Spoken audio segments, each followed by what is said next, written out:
ជំរាបសួរអ្នកគ្នាខ្ញុំបាទជំហងថ្ងៃនេះនឹងប្រាប់ពីរបៀបទៅសមុទ្រទី2ក្នុង King Legacy ដើម្បីទៅសមុទ្រទី2នៅក្នុង King Legacy បានយើងត្រូវការ level ចាប់ពី2250ឡើងទៅនៅពេលអ្នកគ្នាបាន level 2250ហើយអ្នកគ្នានឹងទទួលបាន map មួយបន្ទាប់ពីទទួលបាននៅ map ហ្នឹងហើយអ្នកគ្នាទៅកោះ web នឹង island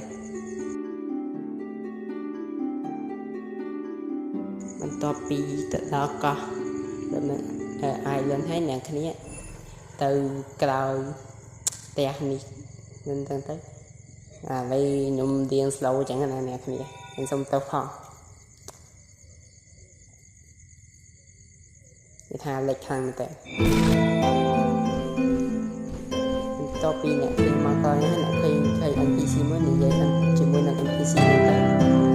អ្នកគ្នាត្រូវឲ្យអា map នឹងទៅ NPC តោះមកយើងអាចទៅសមុទ្រទី2បានហើយបាទអញ្ចឹងគឺថាមានប៉ុណ្្នឹងទេបាទសូមជម្រាបលាហើយ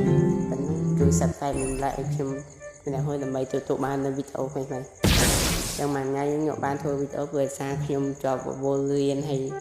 អត់សូវមានពេលចឹងអ្នកគ្នាចឹងជម្រាបលា